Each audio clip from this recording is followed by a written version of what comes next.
Well, we're live on the air. TigerBait live. LSU beats Florida. Nobody saw this one coming. I picked LSU to lose this game by several touchdowns. And what an effort by Tyrion Davis-Price. Sets the single-game rushing record. Beats Leonard Fournette's rushing record. We're going to talk about that. Jeray Jenkins with multiple touchdown receptions. The defense played well tonight. So many missing pieces, injured players. And everybody went into this one just thinking the inevitable LSU was going to lose. Might Ed Orgeron get fired in postgame. And the script was absolutely flipped. Nothing of the sort came about. LSU played inspired football. We had heard all week. And a lot of people mocked Ed Orgeron, saying it was the best week of practice and preparation ever.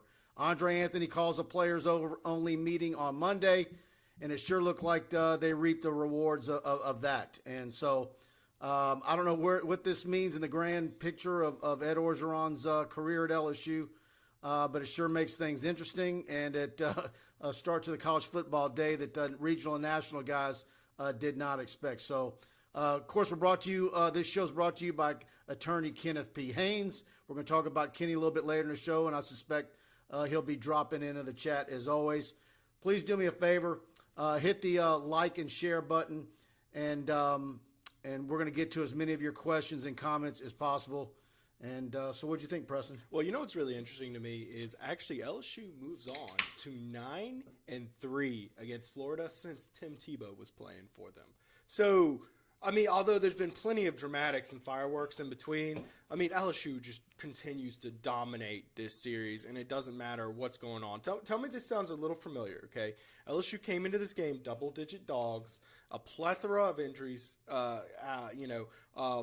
back-to-back SEC losses, backs against the wall. Everybody's assuming LSU's going to lose big, and Tigers find a way to win in dramatic fashion. It's deja vu of last year. So just an incredible win for LSU. Starting defensive ends out, starting corners out. Yeah. Glenn Logan comes back in off of injury and played very, very well today.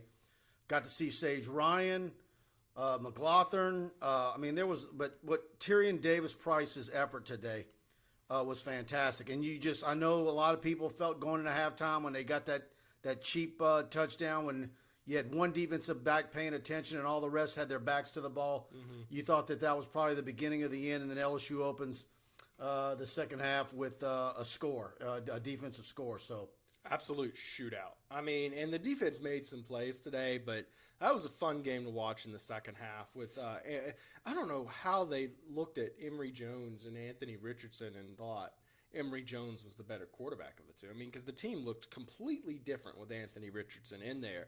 Although he's not as refined a passer as you'd like, he can clearly pass well enough and do some things to open up your team. But what's really just, strange to me, LSU offensive line played incredible today. They did a lot of new things. I had been griping and complaining all year long about the play calling, the tempo. Why aren't they running any counter type plays? And this time they ran a double counter tray early and often, and it helped a lot. A lot of interior running game, a lot of physicality. It's like, where's this been all year? They opened the game with a draw play. Their literal first call was a draw, and Max Johnson sold it hard. I think that set the tempo. It opened it up, man. I mean, it's what is it? High Plains Drifter. I went and found I did a screen grab of the one of the guys in the Clint Eastwood movie where he goes, "Who are you?" Because it's like I don't know what team we were watching today. It was just flabbergasting. It's like, where's it? Yeah. We've seen a little hint of this at various points. Obviously, TDP had a nice game last week, but this was absolutely fantastic, and it couldn't help into a better kid, a kid who's maligned. Who was it that had a comment that I absolutely agree with? Casey Campbell. I have to admit I didn't see this coming, and I owe TDP an apology. Might send him a fruit basket. Yeah, I'm with you, Casey. I'll go in halves on that fruit basket for Tyrion Davis-Price because I was one of the guys a few weeks ago saying, look, let's go on to Kiner and Goodwin. TDP's he's not finding the holes. Yeah. And then look what's happened the last few weeks when they've done some zone blocking. Yeah. And they've changed what they're doing up front, and he's hitting the hole. He's got defenders climbing all over him, trying to knock the ball out of his grasp. He's held on to the ball. And so I'm tickled pink for him. Yeah, absolutely. I'm happy for him too. And one of the things I kept on saying about Tyrion Davis-Price all year is it's not that he's a bad running back. He's a bad fit for what LSU was giving him. He's not the kind of back who, if he's getting hit a yard behind the line of scrimmage, he can make something out of it. That's why I was clamoring for Corey Kiner, and today the offensive line just gave him a whole new game. Florida came into this game known as one of the best running teams in the country. They're a run-first team, and LSU was in the hundreds, like 122nd in terms of rushing yards. Okay, LSU, 321 yards rushing today. Florida, 138. Would you have thought that coming into this game that LSU would darn near triple their yardage? I got a buddy of mine, Steve, if he's watching, who I grew up with, big Florida Gator man. And I said, you officially cannot talk smack about Florida and LSU for the rest of your life after today, because not only that, he was telling all his LSU buddies to bet big on the Gators given the points. So I'd like to know how much some of his friends lost that took him up on his knowledge of Florida. But, something else. Blaine Smith, heart fight this team gave it. They're all proud of them. I think a lot of people are that way today. And, look, let's face it. You can book it. Every one of you in this chat knows an LSU. You got an LSU buddy who was probably wishing for an LSU loss today, because they wanted the Ed Orgeron era to end this week, maybe a post-game notice or tomorrow or Monday. I don't know what's going to happen. I don't know what the timetable is, but certainly this delays that. For how long, I don't know. But I think even those people who are watching this game got excited and got wrapped up in it, and I think it's very much a positive for the kids on the football team who've worked hard, much maligned, and good for them. Keys to the game today. We were talking about how LSU outgained Florida. Florida's been a run-first team. They rely on their running game, and of course, running backs. They did not have a rusher for more than 38 yards. Like their leading rusher was the quarterback Richardson with 37. They could not get a running game going. That forced Florida to play their hand and start passing the ball. Of course, doing that, they had 4 interceptions. That is not their bread and butter. That's not what they want to be doing. LSU off those turnovers, 21 points today. The one turnover they didn't score a touchdown was the game sealer. That was Damone Clark on that interception on the final drive. LSU forced Florida into an uncomfortable position. You can gripe and moan all you want about giving up 42 points, but at the end of the day, Durante Jones and company forced Florida's hand into a position they didn't want to be in, and that was how LSU won this game today, despite being completely undermanned, half their defensive line out, half their defensive backs out, their 3 best players on the team all gone, and they still found a way to win. Very impressive. Eric DeLion, audio good. How's that audio sound, guys? You guys have been with you each and every week. I spent a nice little bit of cash getting this audio improved, and I was still dialing it in. Actually, that's why we were late going live. I was still getting it dialed in. Let me know what you guys think. I think we were dialing up Preston a little bit. He was a little lower than me.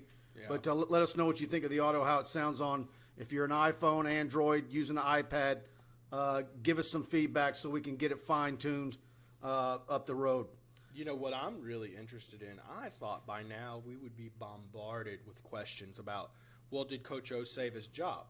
Well, and I'm just going to take a guess. Y'all correct me if I'm wrong. I might be completely off base. My guess is that people are just assuming that good for Coach O. We're glad he got the win, but it kind of still feels like a foregone conclusion. Is that the vibe you're getting? Yeah, I think that. Look, I don't know what to think.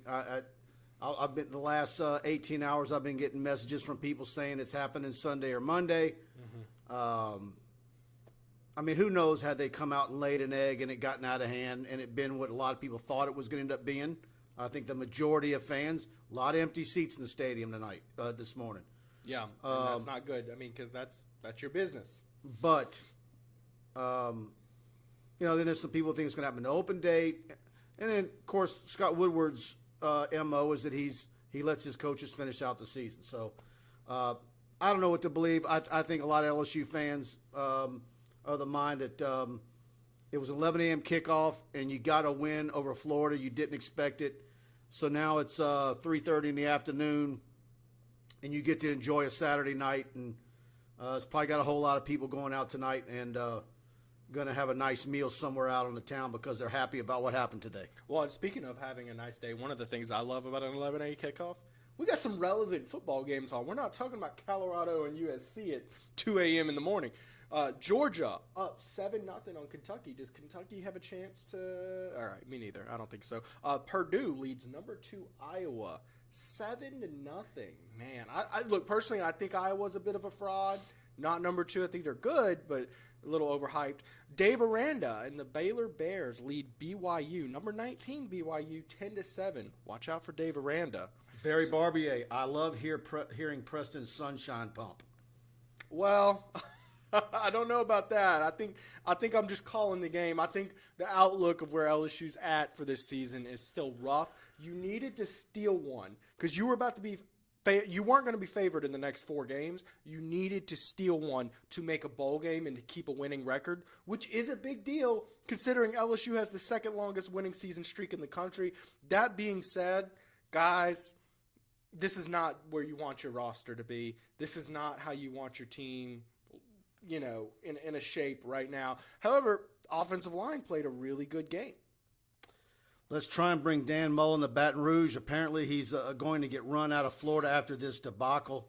Well, that's his own quote, right? That's Dan Mullen saying that. Yeah. Did you hear the pregame commentary he made? Yeah. So, my buddy Steve has had it with him. My Florida buddy. He's had it. He's ready to move on. Well, you know who else has had it with him, who I talked to today, was my buddy Stephen Ray. You might know him as Stingray. He was telling me that Dan Mullen chokes a lot of games, and they were really happy to see him go out of Mississippi State. And it doesn't surprise him to see him choking away all these games to LSU at Florida now. Carl Dunn, I bet the Florida message boards are going crazy. Absolutely. Will Laverne. Coach O's press conference reference 4th down touchdown. Coach O, Pete's asked me, Coach, what do you want to run? I told him to pick a play.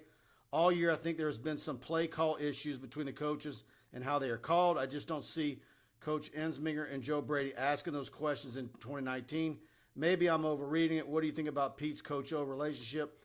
I can tell you that I know for a fact there's been issues there, and the issues were to the point where I thought even if Ed Orgeron went 10-2 or 11-1, that Pete's might look to leave just because they weren't doing well. Now, let me ask this. What do you think?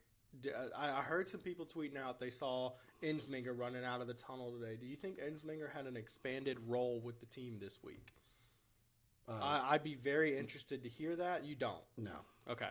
Just interested because the play calling today, to me, this was by far Jake Pete's best game he's ever called at LSU. The tempo was better, not super high, but better. There was no play clock type issues. They were calling draws. Right, and they ran counters. And is this something that Brad Davis is coming into his own? Maybe so. I don't know. I mean, nobody's talking about Coach Davis and the job he's doing with that makeshift offensive line. Maybe so. But look, honestly, there's been some errors of execution from the offensive line, which does reflect poorly on him. Today, there was none of it. It's just strange because, it's like they have this body of work you kind of rely on predicting things with, and it's just a completely different performance from the same players today. So it's tough to figure out what to make of it. Dana Walker watched a great game today. Eddie Santos, what's up, Mike? Any ears to the ground in recruiting? I'm going to be honest with you, Eddie.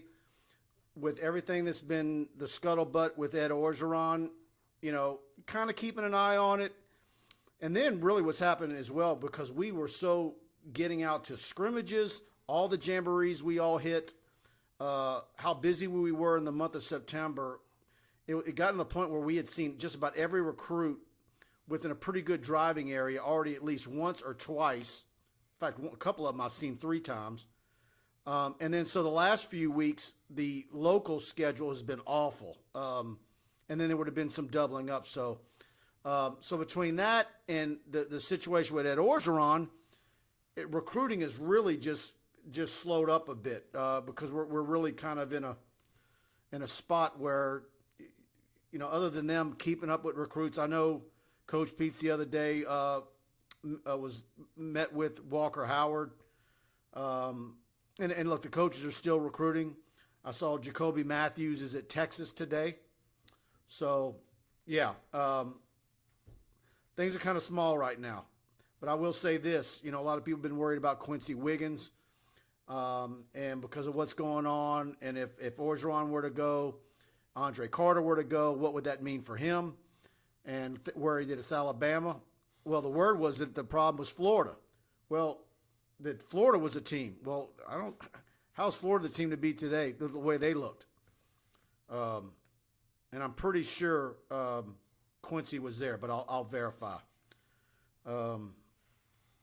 Let's see. Yeah, didn't need a shoe today, Carl. I was on Jacksonville radio earlier in the week, and John Frary asked me, what is the key to the V for LSU? And I said, they're going to need more than a shoe. They're going to need Florida players throwing their entire shoe closets. And myself and just about everybody that got that one wrong today, which is a good thing. Carl Dunn also said earlier, I told you about the SEC. It's crazy every week. That's right. Arkansas has now lost 3 in a row.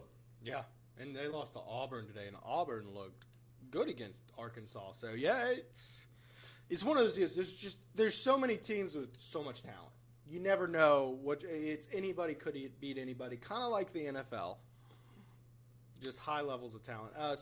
Andy Whitaker has an interesting comment. Why don't we put that up whenever you get a chance to find that one? Talking about Jack Marucci suggesting play calls. Apparently Ty Davis said something post-game. That sounds strange. Jack Marucci for offensive coordinator. Ty just said Marucci suggested different formations and schemes, and they used them in this game. Ty credited Marucci for today's run success. See, now we were about to run Marucci out of town because of all the injuries. Mm-hmm. But now he's coming up with game plans, so maybe just need to give him a different title. Maybe he was sabotaging the team so he could have a shot to actually start calling plays. I don't know. That seems a little wild. No, you're not going to see Marucci as OC, but he's well-renowned. If LSU says bye to him, he's going to be just fine making millions off his bat company. Let's put it like that. Stingray 26. Did y'all notice how Todd and other announcers just absolutely dogged LSU and Coach O? It was extremely unprofessional from ESPN. I did. I don't think it's unprofessional, though. I just don't think they were shying away from it. No, I thought they did a good job. I'm going to be honest with you. I mean, they were stating the fact, what it's been like around town and what people are saying. And I don't think they said anything. And as these shows grow, we've got. But I'll tell you what he did do. He had asked for suggestions of where to go for his taste of tailgating, whatever his little segment he does at halftime. And he asked for suggestions earlier in the week, and I gave my favorite place, Elsie's Plate and Pie, and that's where he ended up. And he had that queso and pork rind. Skin. If you don't mind the diabetes that comes with it, man, Elsie's Plate and Pie is something else. So I think that might be where I go tonight. You know what? I'd love an Elsie's. I want some red beans and rice right and about fried there chicken. If we can get one, man. Elsie's, if you're watching, come on. Yeah, TigerBait, as much as advertising I give Elsie's on my personal Facebook page, they ought to be paying me. Whitaker does say, by the way, the OC part was a joke about. I kind of figured it was a joke. Someone says Walker Howard was there today. Yeah, he's been coming out, and they beat Turlings last night without him in a shootout. Yeah. Now, did you see he wore pads last night? He wore pads and dressed out for the game last night. I did not see that. But he didn't play, but he was there in pads. I'm wondering, that would be freaky to heal from that injury that quickly. That'd be freaky. Andy Whitaker, I actually thought the announcers were the best I've seen in a while. I always liked Todd Blackledge. I was very disappointed years ago when he was the 2:30 CBS guy, and then he left for ESPN, and then he got replaced with Gary Danielson. Yeah, it's been a rough CBS crew. I don't know about you, but I'm pretty excited for that SEC contract to switch to ESPN soon. I thought the broadcasters were pretty good today, personally. I like Blackledge. Yeah. Let's see. Let me scroll. Guys, do us a favor. Please hit the like and share button. Whether you're on Facebook or YouTube. If you're watching us on YouTube and you enjoy the show, hit the subscription button, notification bell. That way you know whenever we go live. Preston will do his show Tuesday night at 8 o'clock.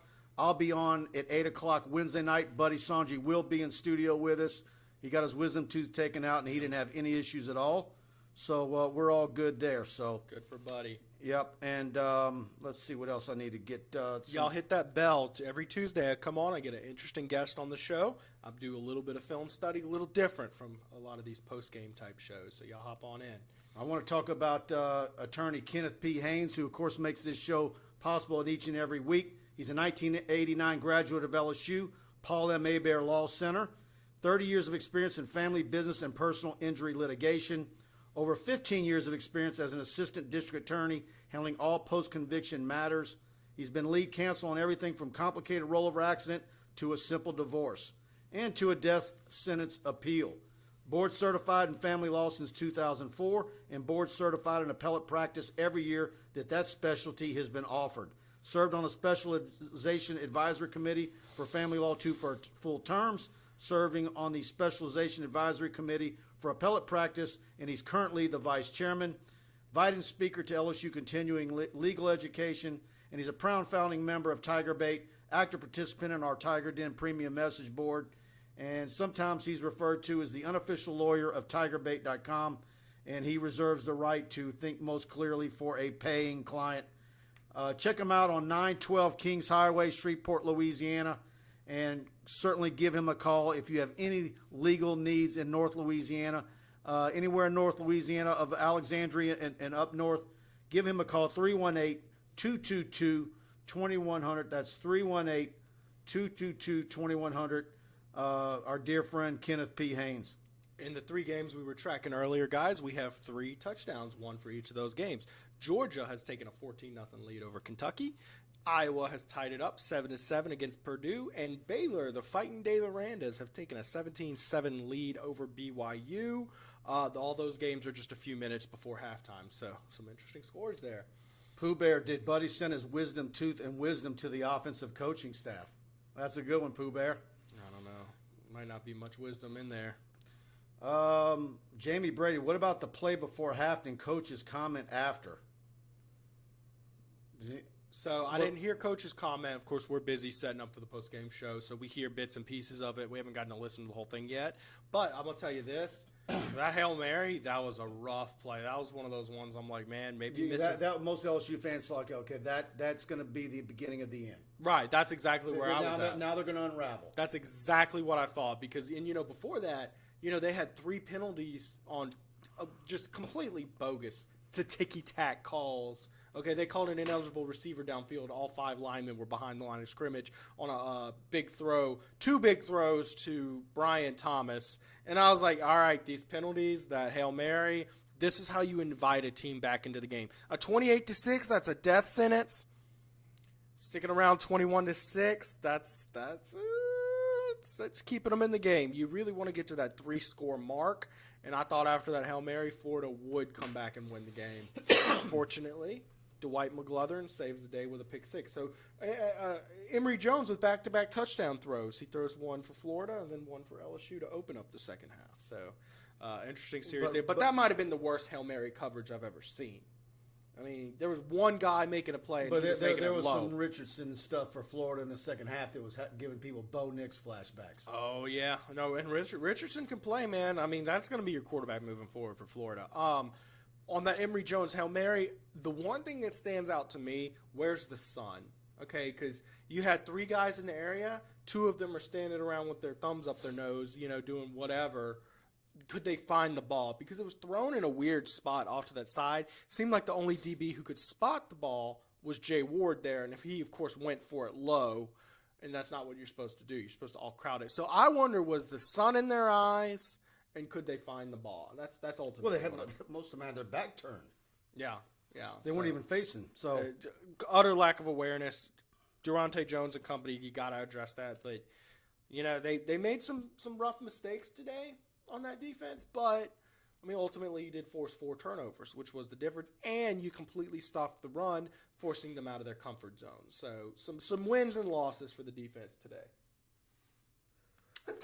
Oh, sorry. Bless you. Daniel Glenn, pray for a Tennessee to pound Ole Miss to a pulp physically, whether they win or not. And I don't know if Tennessee's the team to do that. Me neither. I think Ole Miss will clobber them.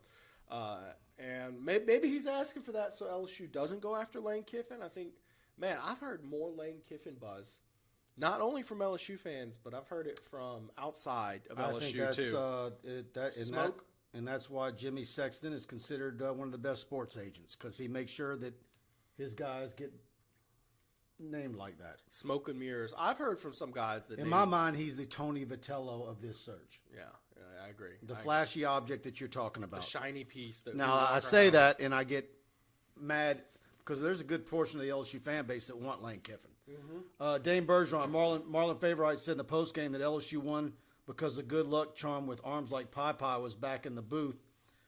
Brandon Taylor. Yeah, Brandon's was been out with his job for the first part of the season, and we all like Brandon Taylor. Jim Milano, I think this changes things a bit. 4 wins could get to 6. Does can we beat either A&M or Arkansas? If so, we get to 6 wins in a bowl game. Big deal. Big deal. But 6 wins doesn't do anything for Ed Orgeron. No, I don't think he's talking about that. I think he's more talking about for the program. I agree. Preserving a winning season is a big deal for the program. I mean, playing in a bowl game, that's a big deal for the program. You don't want to be that team on that 3-9 streak. You know, you want to say your down years aren't really that down at LSU, especially if you're recruiting all that buzz. Nobody wants to go to a school where you might have to suffer through a 3-9 season. You needed to steal one. There's one, because you were going to go 5-7 if you didn't steal one. Mike and Mary Hoggard, does O finish the year now? That's hard to say. You know, I've been one of the only ones saying that I think Woodward's going to, stick with Orgeron for a little bit longer than a lot of people are doing, because what does it really do to fire a guy in October? It doesn't really help you now that much. Had they laid an egg today and it gotten as ugly as we thought, a lot of people thought it might have been, I think might have. It's possible, but I still think even if he does, you don't. I can go either way on it. In fact, I would say him winning today, that kind of gives motivation, because you fire your coach early if you don't want to give him the chance to earn his job back if you want him gone. So I think him winning today kind of gives you a little bit of thought in the back of your head. Does he bounce back and win out?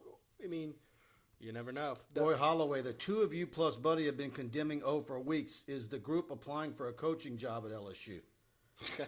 Roy, it's us and Buddy and 95% of the LSU fan base. I would say 95% is a little too conservative on your end, Roy. I would say it's just Roy Holloway. Man, I know some people who are big. Ed Orgeron is as big as it gets. Yeah. Guys that go to TJ Ribs every week, shed tears and stuff, saying that they think it's time. Well, let me tell you this. A lot of the Cajun base that really pushed for Ed Orgeron because he's one of us, that base of they want a Louisiana man at the helm, a lot of them are even turning on Ed Orgeron now because there's another Cajun man out there that they want to see at the helm. A lot of them want to see Mr. Billy Napier man the team. So that's what I'm saying. A lot of the there's a lot of LSU fans in the Lafayette area that would like Napier. Good. I had a local radio host guy I know say it was a done deal. A little retired radio host guy we both know. Done deal for Napier is what he's hearing. But I'm going to just tell you this. Check his blood sugar. I don't think that Napier is going to be considered. I just don't. I think he would. It is his dream job to go to LSU, but I think Woodward is not going to look for a Josh Forbes. Hey, Preston and Mike, I told y'all I called it. We would win. He did. No, he did. Josh Forbes DM'd me before the game, and he said I didn't have time to respond because I got crap going on game day. But he did DM me and say LSU wins. So kudos to Josh Forbes for calling it, and kudos for always popping up at our show, Josh Forbes. I might have to give him a little spot to brag on my show Tuesday. Yep. Good stuff, Josh. Andy Whitaker says, give Jack Mashburn a scholarship now. I watched him today throw some mean blocks. And, of course, his Uncle Pat is a subscriber to TigerBait, and he's always on our show. I'm imagining he's stuck in traffic, or maybe he's waiting outside Tiger Stadium to give his nephew a hug. So, did you see Orgeron talking about Pat Mashburn? Not his nephew. Yeah, he did. On the postgame. That was really cool of him to talk about them. Said they became friends while Orgeron was out of coaching for a year.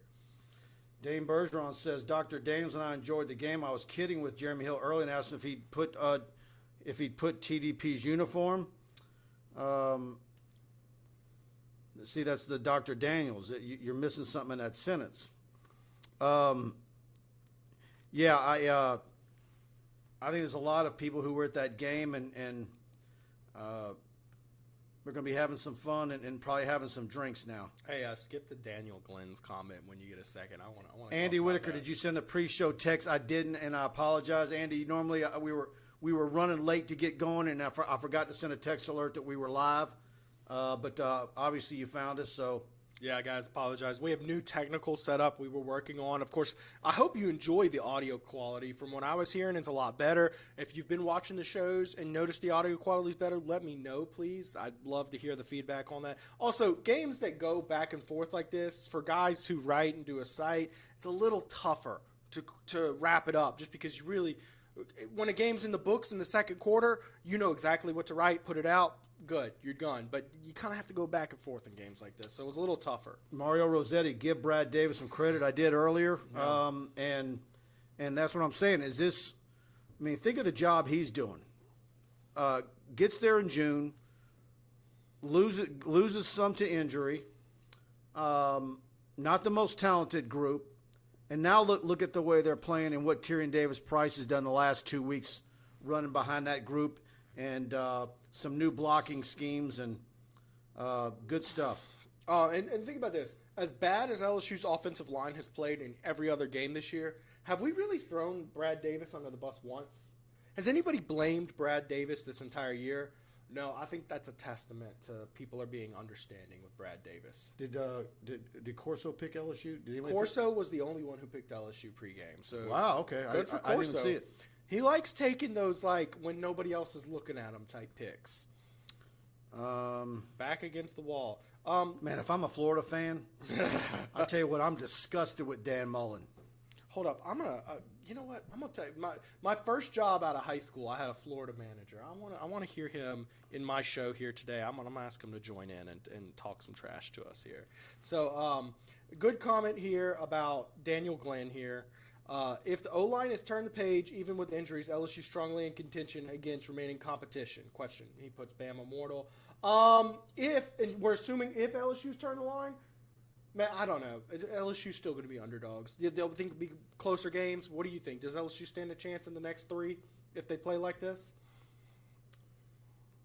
If they run the football like this and protect it, and these kids start having fun, and certainly they had fun today, anything can happen.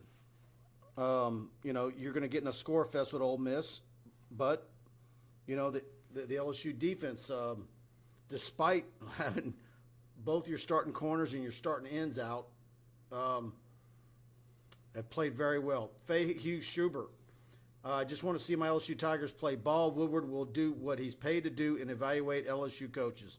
Exactly, and you could see him on the sideline in several of the shots when the camera was on Orgeron. You could kind of see him a little bit off from him. So I just texted my old manager who hired me at Applebee's 12 years ago. Come take your licking. Yeah, Post-game. Kevin Vircher, congratulations to the LSU players and coaching staff. Many mistakes, but got the job done.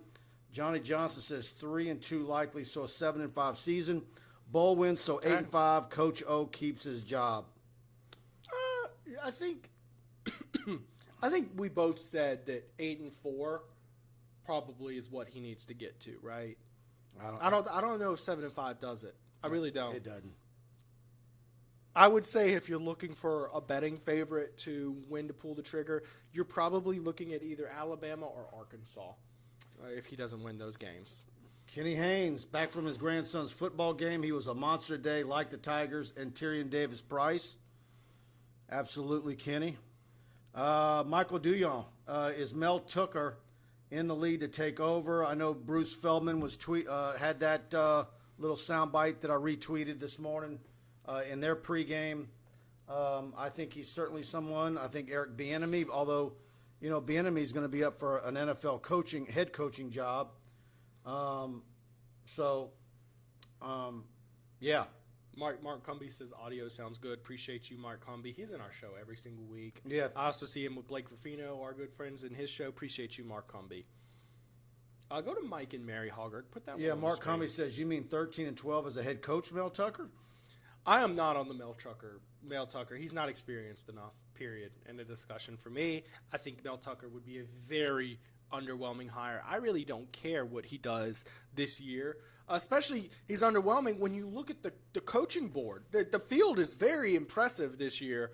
Do not go after a guy like a Mel Tucker. I'm sorry. Chad Traps, Michael, says, Pete's 4th and goal call was sick, almost got blown up, but Johnson made a play and perfect throw on the move.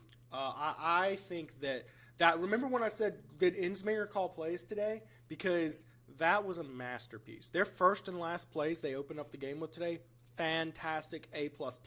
I love it because they were stacked in the box. They saw the edges were open. Play action is what you want them to bite on. Max Johnson rolls out to his right, which is not the side he likes to roll out to. It caught them completely off guard, but it was an easy dump pass, and you have two options to get a yardage on that. He could take it and run, or he could throw it. Masterpiece play call. Chad, dumbbells or barbells for shoulder shrugs? Let me know in the comments section. Oh, dude, he's going to go dumbbells, man. Look at the thing is his traps, they're cut. They're not just big. Dumbbells, you get it more precise. Watch. Yep. Jim Milano, is Mel really that much better than O? Is who really that much better than O? Mel Tucker. No, I mean, I'm going to be honest with you. I have not followed Michigan State that closely. But I know the folks at East Lansing are absolutely happy about what they're doing right now.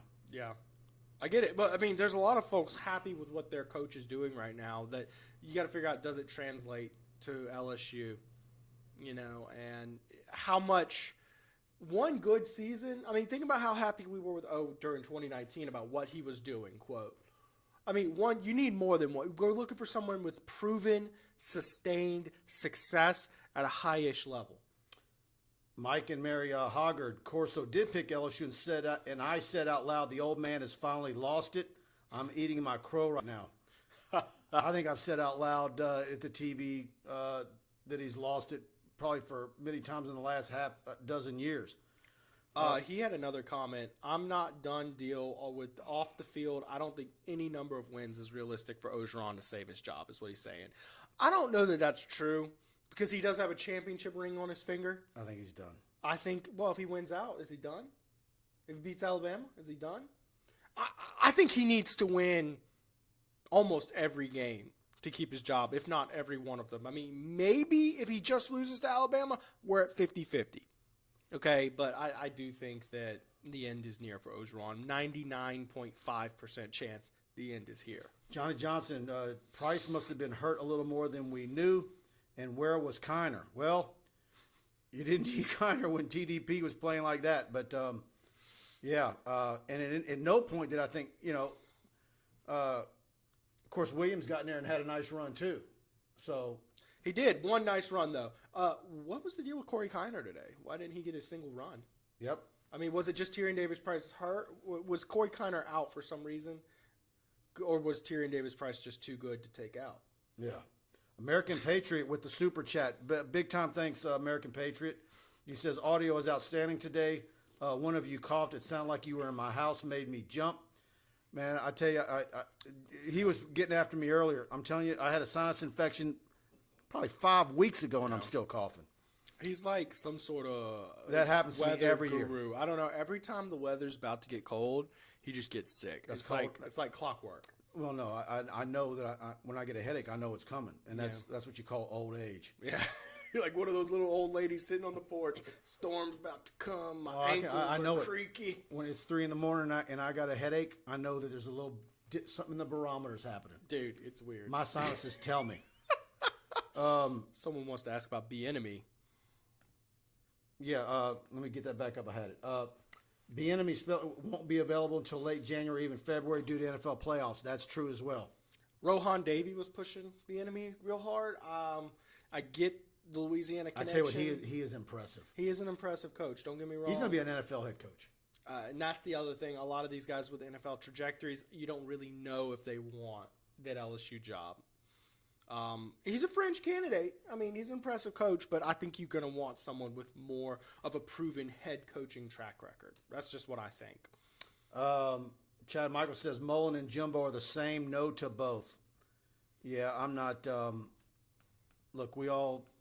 I take Dan Mullen over. We all Jumbo. liked watching A&M beat Alabama last week, and that place was electric. But hey, Chad, you still haven't told us biceps. What do you do? Dumbbells or barbells? Dumbbell or barbell. For I don't want to shoulder hear shrugs. another comment from you till you tell me barbells or dumbbells. No, he's holding it a secret. That's why. Oh, wow. He don't want us to know what his secret is. Daniel Glenn, shout out to Coach Falk. He must be so proud with 3 today. Yeah, and Tyrion, much maligned. Heck, I was on here a couple of weeks ago saying I'm ready to just go up freshman with the backs, and I'm happy for TDP. Mark Cumby, if Coach O's retained, it would feel like living with a divorced wife. Hashtag awkward. I agree. I agree. But I mean, if he wins every game moving forward, I mean, yeah, I think you can regain that love if he does. But come on, let's be realistic for a second. It's not going to happen. The young blood 46, is Trey Bradford still in the plans for this year? I don't think so. Yeah, I mean, weird. yeah, I don't know where. What a strange scenario. Yeah, I mean, you have to think he originally transferred for a reason, and then maybe, we're kind of seeing that reason, but Kevin Burke, B team showed up and showed out. Offense and defense showed up finally. Coach O, at least 2 more years. Go LSU Tigers. That's 2 people lobbying for Coach O's job today. All right, here's what I want to hear. Anybody who's watching, maybe even if you don't usually comment, let us know if you think LSU needs to keep Coach O's job, because from what I've seen over the last, darn near 3-4 weeks, no one has come to Coach O's side saying he needs to keep his job. So let us know if you think LSU should retain Coach O. I just want to see how many of you there are. Reagan Linder, I'm scared that Coach O is not going to get fired. So. Yeah. Mike and Mary Hoggard, no, please no. I guess that's talking about not firing Coach O. I think most people are ready to move on for Coach O. And I think both of us are of the same page. It's a matter of when, not if, at this point. I'm scrolling up, guys. Guys, do me a favor. I asked earlier in the show, if you're on Facebook or on YouTube, please share this video to your social media. And if you're enjoying the show, hit the like button. That helps us with our algorithm. And Google on YouTube will put some nicer, they control the ads. So it helps us get rated higher and all that kind of stuff. So big thanks to y'all in advance for doing that for us. Someone wants us to put a poll up in the YouTube chat. I don't know how to do that. Yeah, I don't know how to do that. We use a third-party service to stream, so we can multi-stream on Facebook and YouTube, and it doesn't give us all the tools that you would do by doing it individually. So, I tell you what, I did put a poll up on TigerBait.com 2 days ago, and let me see where it's at right now. And the question was, should Ed Orgeron finish out the season as head coach? And let's see what the results are. It's 58% says no, that he should not finish out. But does that mean 48% says yes? 42% say he should. That's wild. But also think the majority of those votes were before this morning. That's wild to me. Before this morning, right? So that is. I mean, there must be an unspoken silent majority out there. A strong group of LSU fans believe that Coach Orgeron should absolutely finish out the season. Wow. I am utterly. It's not an insignificant number, and that was before today. Wow. Most of those votes came in before today's win. Wow. They must be very quiet right now. That's why I'm asking you to speak up. If you're watching and you think he needs to keep his job, speak up. I want to hear. Donald Millette. I'm gonna keep clicking on it. Let's see where to go. If Coach O wins 4 of the last 5, he deserves to retain his job. It's a very interesting take. Yeah, we'll have to see. I don't know. I think it's 50-50 if he does that. Basically, you only get one loss to Bama, and that's it. Josh Forbes, 42% was Coach O voting for himself. I didn't get that many. I got a good bit of new subscribers and registered users this week, but none of them were fake Edo at Gmail accounts. You remember in 2017 when everybody was accusing accounts supporting Coach O of being just Derek Panamsky creating a burner fake account just to support Coach O? And maybe a little bit of that resurfacing, a little bit of that same energy. Kenny Haynes, here's the deal with O. It's not just the wins and losses here. It's the state of the program. And I don't know if any of you saw Jacques Doucet's interview with Rohan Davey that he posted yesterday. That was brutal. If you haven't, go check that out over the weekend. I've got it on the posted on our on the Tiger Den message board on TigerBait.com, and a lot of discussion with that. Go check that out. Cody Jones, I'm an Auburn fan. He should be fired. If I'm being honest, recruiting has been too good to perform this bad, in my opinion. Yeah, this is what I was looking for earlier. Mark Cumby, thank you. Last 12, LSU versus Florida. LSU is 9-3. That's what I said to open the show. 9-3. Yeah, 9-3 since Tebow. Think about that. LSU has dominated Florida since Tim Tebow left. That is outstanding. It's just crazy to me because a lot of those games LSU came in not favored to win, but LSU seems to have their number. I'm doing a screenshot of this, Mark, so I can send it to my Florida buddy. Your comment on the screen. I'm going to have some fun with that.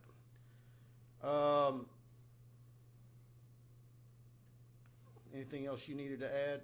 Oh, wow. I was just taking a picture of that and sending it to my Florida guy. We just got a lot more comments that just came in. Guys, get in all your comments and questions, and I promise we'll get to you before we end the show. Someone else's show must have just ended. We just picked up about 50 viewers or so. Or maybe we're just Or people are getting home. Yeah, that's true, too, because actually there was a nice little, at least 70,000 there. What was interesting to me today, that lower bowl was jam-packed. But as soon as they panned to that upper deck, it was a ghost town. It was really strange seeing that. But, hey, good for the lower bowl fans who showed up. All right, Daniel Glenn, can you put up Devil's Advocate up there? I think that's an interesting comment. Where was it at? Who was it?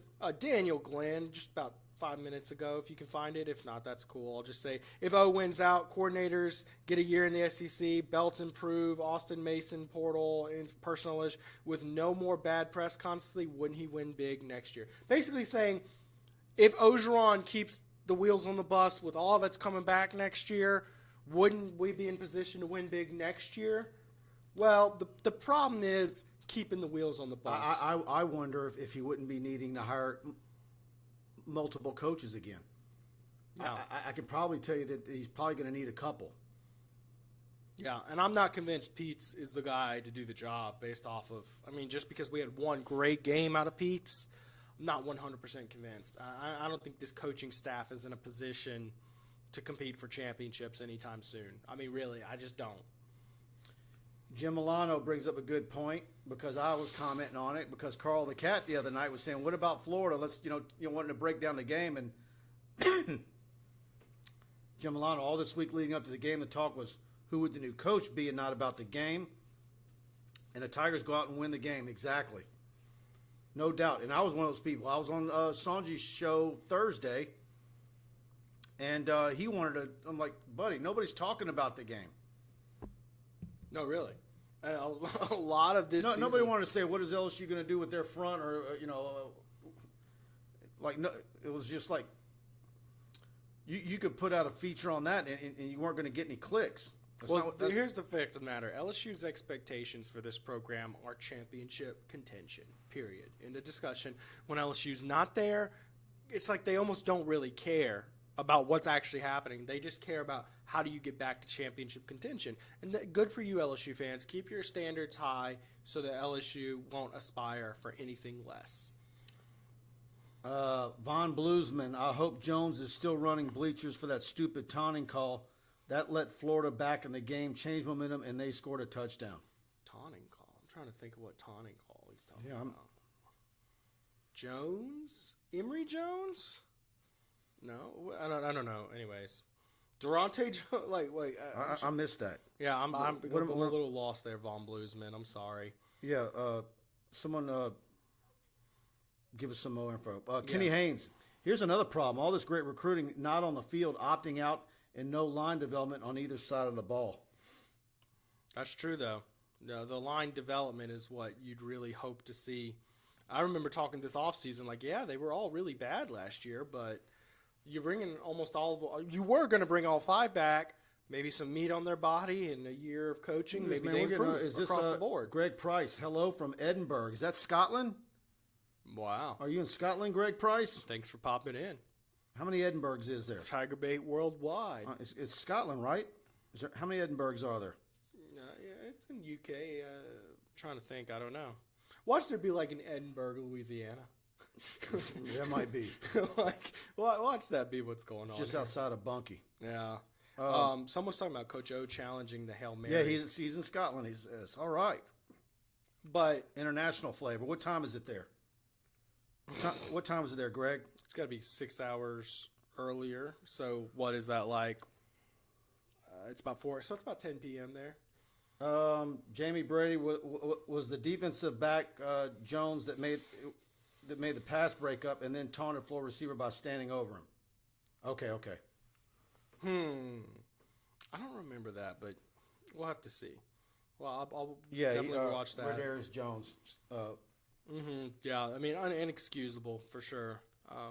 Any stupid penalty like that, you never Blaine, see. I need to watch the game again. I got to be honest with you. I'm gonna watch Sage in particular. Asking how would you grade Sage? He had a really good tackle in the opening drive, but I mean, he really didn't make any plays that stand out. But a lot of times, playing defensive back, that's what you want. You don't want like Derek Stingley Jr. when he's played this year. You hadn't really heard his name much. That's what you want out of a corner sometimes. Yep.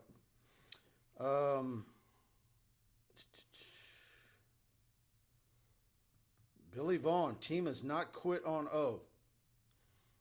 Yeah, I don't think they have. I think maybe the team might have looked like they weren't concentrating, or maybe looked like that they weren't prepared. But I take that back. I think maybe there was some few guys that maybe some effort questions in recent weeks. But I think overall, I would not have said at any point where I thought they quit on O. I don't believe that. Yeah. Let me tell you, one of the signature traits about Coach O, you'll hear me talk about this quite a bit, is every single team he's had that tanked early in the season or was in a bad position. Think about these interim teams. He took over 2 of those. Think about the Troy loss. Think about 3-5 LSU. He kept their head in the games and rebounded with some big wins. Is this what we're seeing out of Ed Ogeron's team here? No matter how bad things look, no matter how many injuries, no matter what condition the program's in, he has an innate ability to keep his players focused and go out and win some football games come hell or high water. Maybe this is that streak we're starting. I kind of was expecting it for weeks now, and it just wasn't showing up. Maybe this is it.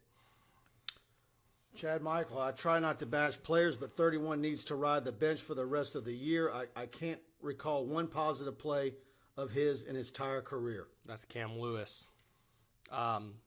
Yeah, he didn't have a great game today. I saw a lot of scuttlebutt about that, but I just wonder how many DBs you got left to play with so many guys hurt, you know. Marcus Stewart, 3rd and Durante. And Chad Michaels right there with Marcus says Marcus Stewart right back to 3rd, 4th, and Chavis. That was rough today. Yeah, and I think a little bit of that was the quarterbacks being shaken up. Even though what's his name got one of those. What's his name? Emory Jones got one of those. I think Anthony Richardson came in with a good change of pace and threw him off kilter. Let's see, guys. I also think that Durante Jones is really, really aiming for the bend, don't break type look with his defense because of just how bad the defense was. He's not going to blitz. We know that. Yeah. It's very conservative, very laid back. He just doesn't want to be the reason you'll lose the game. Although today he very possibly could have, but all those turnovers, it was a hit and miss for him. Last year's defense was a defense that broke. There was no bending. It was just straight up break. Anthony Benoit, you think they're keeping O to save Lane the questions and save some money? I'm not saying they're keeping O. I mean, they're not going to fire him this week, right? I think that boat has sailed. But this week, the timing is what I'm getting at. Right. You think he's coaching next week, right? Yeah, I mean, there's no way you can make a move on. But that's just been the debate we've had. Anyways, whether he would go the interim route. Yeah, I really think you're better off letting him coach out the rest of the year. And on saving money, I'm trying to think, would they really even save money by keeping him around longer? Because they got to pay him if he coaches. What would be the payout? What is it per week? $17 million for the rest of his contract. But what is it per week? I don't know. I'd have to do some math for that. I mean, yeah. I mean, what do you save if you got rid of him next week versus letting him finish out the season? Not amount that matters for LSU, that's for sure. We're talking about 5 weeks. Yeah. Although now this sets up for a very interesting Lane Kiffin Ed Ogeron rematch. Of course, Ole Miss being Ed Ogeron's school he was formerly coaching at, and Lane Kiffin being his very good buddy who's the head coach of them. And last year there was a dramatic shootout where Keishon Butte broke the SEC receiving yards record. So maybe we can actually talk about football games and not football programs this week. That should be Alex fun. Jr. 28 brings up a good point, and I've been singing his praises for weeks. Another good game for Cordell Flott. Y'all think he enters the upcoming draft? Ooh. Let me put it like this. I think he has to come back, but Yeah. but he is he's another one that Tyrion Davis Price got a little bit of a mini fan base after him, but Flott was roasted by the fan base on message boards and Twitter all last year. And I tell you what, he's been a real bright spot on that defense the entire season. Let me tell you this. That's the kind of guy you need to keep this program on track. LSU has lost a lot of those like 3rd, 4th, 5th round type juniors. You need to be keeping them around unless they're a first-round draft pick. Yes. So Mike and Mary Hoggard on whether Orgeron's safe for now. And he says, unless he does something else outrageous in the next few hours. He might celebrate a little too hard. Just stay off of Snapchat if you're around him, please. Chad Michael, Dane Bergeron haven't blitzed all season. Makes me sick to watch this sit back and hope they make an error. And Ultimate Royer, Flott's draft stock, and he's got a rocket ship heading to the moon. We'll see. Maybe I'll ask around. I haven't really thought about it. I mean, the thing about Cordell is he's undersized. But, Kerry Vincent was undersized. But he's got those long limbs, though, and it makes up for it, I think. He's not. Kerry Vincent had short arms. Cordell Flott? How big is Cordell Flott? I don't remember thinking of him as being undersized. Let's see. Yep. Oklahoma State beat Texas today. I love that. Anytime Texas loses, I'm happy. Yeah. Well, maybe we'll get to see him lose a lot more with them coming to the SEC next y'all year. Y'all probably think I'm crazy, but I hate Texas more than I hate Alabama. Cordell Flott is 6'1", but he's 165. And when they get in the SEC, a lot of you that don't understand that are going to really know why. Arrogant as can be. Damone Clark today. Clark was playing great ball. You know what's really vindicating for this team today is a lot of the guys who people were harping on really hard were the guys who played very well today. Coy Moore, someone's asking about Coy Moore. He got a couple targets today. I remember a couple plays they probably should have called interference on him, and they didn't. So he didn't have a catch, but he definitely got some targets. And I think wide receivers, there's just a lot of guys. I think Jack Besh is one I'd like to see targeted more because it seems like whenever you do target him, good things happen. Well, Dre Jenkins obviously had a fantastic game. That's right. So, Reagan Linder, do you think Stingley is going to enter the draft this year or stay for senior year? I think he's gone. I don't see any way he comes back. Gone, yeah. He's going to be a high first-round draft pick. Well, but that's the thing. That's not the kind of player you want to be getting for their senior year. I mean, you need to be keeping the guys like the Cordell Flotts of the world, the Tyrion Davis Prices of the world. Those are the guys you need to keep around long term. I mean, Derek Stingley Jr., you get a 5-star guy, early first-round draft pick, they're going to leave their junior season. Do you want that elite player or not? Those aren't the battles you need to win. Josh Ford, wow, Mike, that's some hate. I didn't think Bama could be hated less. You hate Texas more than Alabama? Oh, man. Dude, they're arrogant. Well, let me ask you this. If LSU, if they do the pods. See, here's the thing about Alabama. At some point, Saban is going to retire or, Yeah.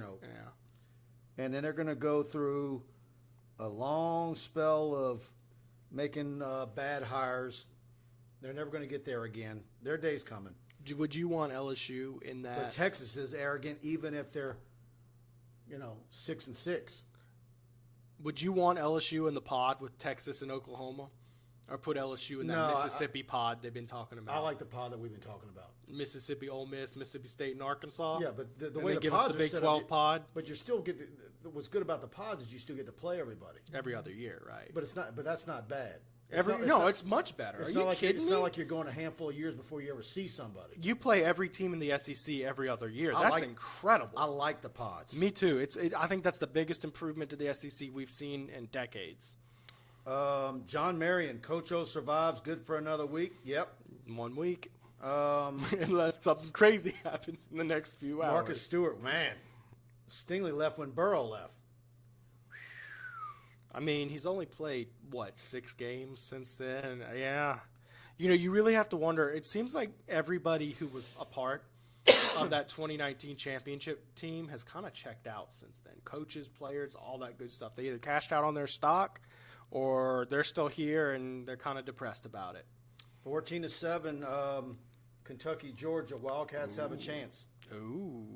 That's 14-7, Georgia up, right? Yeah, Georgia's up 14-7. Yeah. Iowa down 17-7. That's the number 2 team in the country playing Purdue.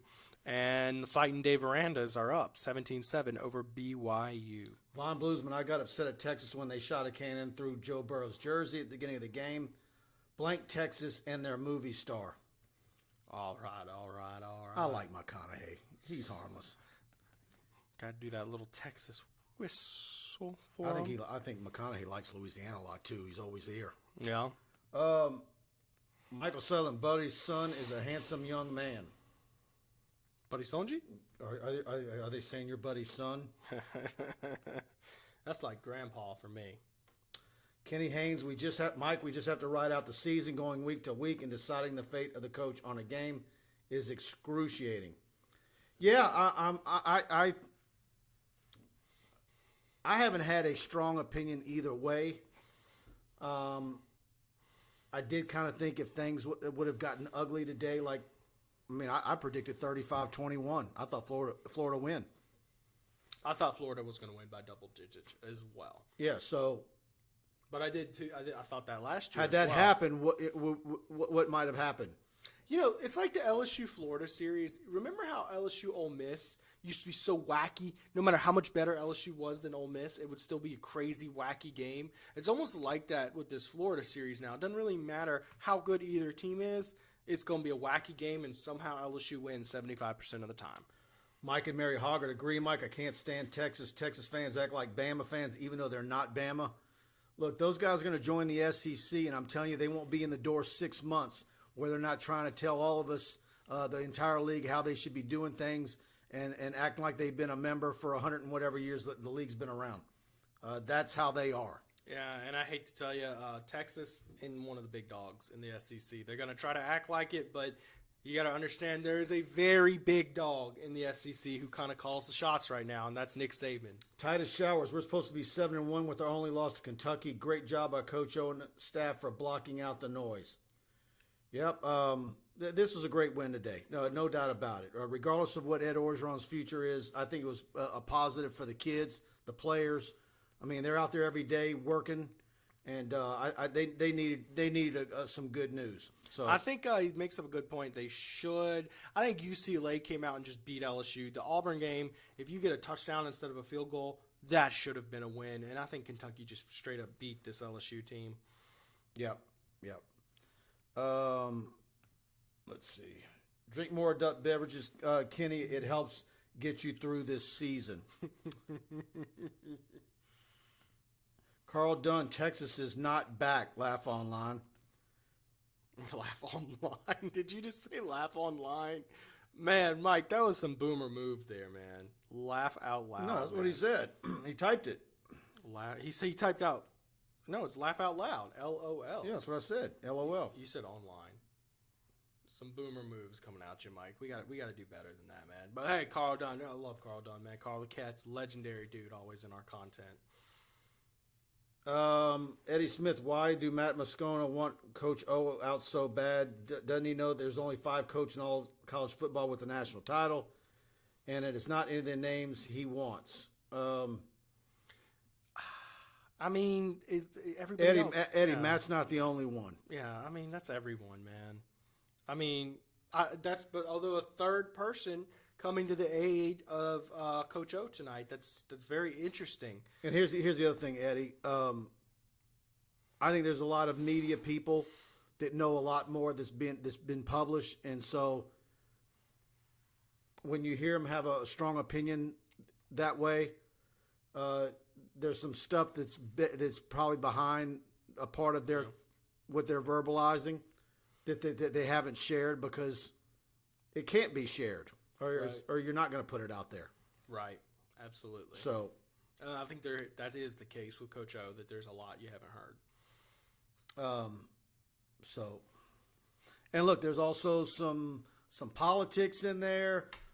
Whose show does he appear on? Whose show doesn't he appear on? There's a lot of stuff out there as well with different people. That's right.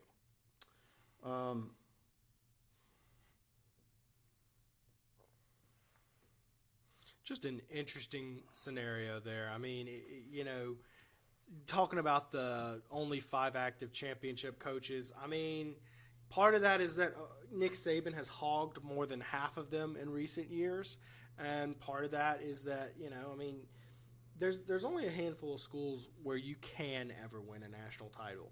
I mean, no matter how good you are as a coach, if you are like, say, I don't know, Coastal Carolina's football coach, you're just never going to win a championship. And it's more about who would make the most out of the opportunity at LSU. Because LSU's a school where, really, if you got your act right, you're going to compete for championships. The talent you can pull at this school and the facilities are top-notch. Lonnie Young Jr., in the long run, stop trashing players. I promise there are recruits that watch these live feeds, and that has to be a turnoff for them. Yeah, Lonnie, Here's the deal. Have you ever heard either of us trash a player directly? Well, there was weeks ago where I said, look, man, I want to see Corey Connor and Armani Goodwin. Tyrion Davis-Price was not effective. Now, I don't call that trashing Tyrion Davis-Price. I mean, but at a certain point, you have to actually critique the. No, I don't know. Games. I don't know what's going on free message boards. Right. If people are getting personal and going overboard and saying awful things about a kid. But when it comes to saying who should be playing or who's not getting the job done or who got smoked on a play, we're getting to the point now with the NIL and kids creating brands and getting logos made when they're sophomores in high school and hiring firms to do these things. And the fact of the matter is they are now semi-pro football players, or really, what is that? If you're getting paid, you're a professional. Yeah, it's a great line. I still haven't gone there. I'm still erring on the side of caution. I don't like directly criticizing or trashing players by name. It's just not something I like to do. And Lonnie says it's a comment to you more to the fans and the watchers. Yeah. Yeah, I mean, right. And look, and that goes on everywhere, Lonnie. I agree with you. You can't. I assure you, if you went on the Florida message board right now, I believe me, they're saying some colorful things about some Gator players right now. For sure. It's part of the nature of the But beast, Mullins, man. sure, I can just imagine Mullins getting the worst of it. You know, and it's one of those things that's more of an inevitable thing. If you have a fan base that wants to win championships and invests in a program to help them win a championship with their money, time, viewership, all that good stuff, you will also have a fan base that criticizes coaches and players when they aren't doing that. It's inevitable. Yeah, Chad Michael brings up a good point. 99% of the chats are about the lack of coaching. However, if a player is stinking up, especially upperclassmen, they are not beyond reproach. And I think a lot of people do that. They recognize if Sage Ryan would have come out today and had a rough go of it, people would have, given him a mulligan. They would have said, look, he's been injured. This is his first opportunity. People get that. But, now if Eli Ricks gets burnt several times, Eli Ricks is probably going to get people are going to get after him a good bit because he's vocal. He talks a lot of smack, and so it comes with the territory. You see Thontai M. I don't know who that is. Give Coach O a contract extension. I think that might be a fellow SEC fan trying to stir the pot here a little bit today. I don't think there's anybody going that strongly for Coach O. Von Bluesman, True Mike on ESPN Games Show, they said SEC players are the closest to being NFL above all other college players. Guys, because I cover recruiting and I hear some of the underbelly stuff that's out there even before the NIL stuff, and when I hear the dollar amounts that kids are getting to attend a school each month and the dollar amounts that they're getting to return for their senior season, I mean, you're talking like $250,000. Well, Bama's quarterback, they say he's making in the millions. But I'm talking about before the NIL was even passed. Yeah. Yeah. No comment on that. Justin Priest, appreciate you guys keeping the language clean. Nice to be able to leave this on in front of my 3-year-old. Go Tigers. Thank you, Justin. That was one of the things. Look, because we're on YouTube and Facebook, we can let it fly. I can drop a lot of 4-letter words. But I know what I did as a 10, 11, 12 years old. I listened to every pre- and post-game show. I didn't miss any of them. An Inside LSU Basketball with Dale Brown, whatever it was. I didn't miss any of that stuff. And so, yeah, I wouldn't have been able to listen to shows.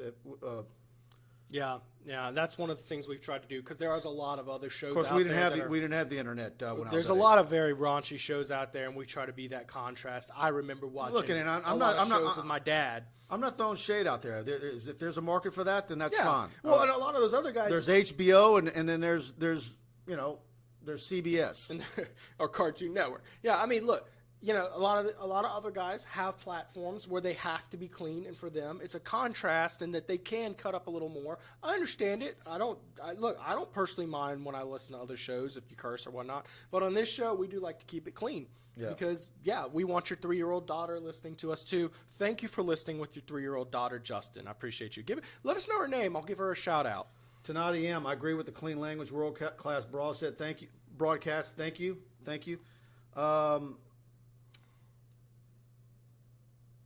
Palermo Trapani, he got a 6-year deal after 2019. He has 4 years left. He managed somehow to beat Arkansas, A&M, Ole Miss with ULM. Is 8 wins, competes with Bama in close loss. That is 8-4. No extension, gets next year. Palermo, I tend to disagree. I don't even know if 8-4 gets him to hold on. Yeah, I think that at this point, the emotions. Preseason, I would have said 8-4 would have. Yeah. But now, I don't know. It's tough to save a marriage when somebody's already talking about divorce for a long time. Yeah. There's the moves and the stuff that's going on. Put Justin Priest's comment up there. It's his son. I'm sorry. His name is Urza. Give him a hold. Hey, Ezra. Hold that tiger, Ezra. Better than Ezra. Hold that tiger. Better than Ezra was at LeBurge last night. A bunch of my friends went. Oh, that's cool. Yeah. What's the connection with Better Than Ezra to LSU?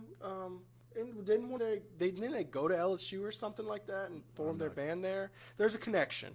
Maybe Ezra could Is that correct us on that. Is that where you got the name from? That's what I want to know, Justin. It is an interesting name. Or is that a family name? Thanks to Mullen for keeping Todd Grantham as their DC. Marcus Stewart says LSU should hire Chad as a strength and conditioning coach. We need our guys looking like the UGA players. Yeah. I endorse that, although Chad still won't tell us barbells or dumbbells. I'm starting to think that that's done very intentionally. He might be saving that for a premium content board. Daniel Glenn, wasn't Mullen mentioned for either an NFL job or a USC candidate last offseason? That luster has dulled a lot. Yeah, it has. I mean, there was talk of this, Mullen might be looking at the NFL. They're not happy in Florida. And if you're Florida, man, shoot, look how many coaches they're going through now. I mean, I'm not saying Mullen's on the hot seat, but their fans ain't happy. No, I get it, but I don't know. I think Mullen's personally a good coach. I mean, I remember that 2019 game. He called a masterful game against LSU. LSU was just too much run and gun for him, but he knows what he's doing calling plays and stuff. I'd argue he doesn't really have the best situation at quarterback right now. Yep. All right, guys, I'm going to thanks to all of you guys for tuning in. Please like, share, subscribe if you're on YouTube. Hit the notification bell. Go to TigerBait.com and subscribe. We're going to be breaking all this down. Our TigerBait premium message board is had all the stuff we've been talking about, ongoing threads, a lot of great discussion day and night. I'm chiming in. Preston's there. Kenny Haynes, who sponsors the shows, there every day. Some really good stuff, and I think there's a lot more dominoes to fall here in the coming weeks. So go subscribe to TigerBait. We want to have you. I'm about to upload all the player interviews, Ed Orgeron, Brian Lazar's analysis pieces in my inbox. That'll be up within 5 minutes. Preston's game story is already up. And so we've got that and a lot more for you on TigerBait.com. And also think there's going to be some recruiting news this weekend. So stay tuned to that for that. And so we've got that for you on TigerBait.com. Thanks for Preston being with me today. And thanks to Kenny Haynes for sponsoring us. And Preston's show Tuesday night. Yeah. I'm 8 o'clock Wednesday night. And so we'll see you on TigerBait.com. And thanks to all of you for participating. Hit that bell. See y'all Tuesday night.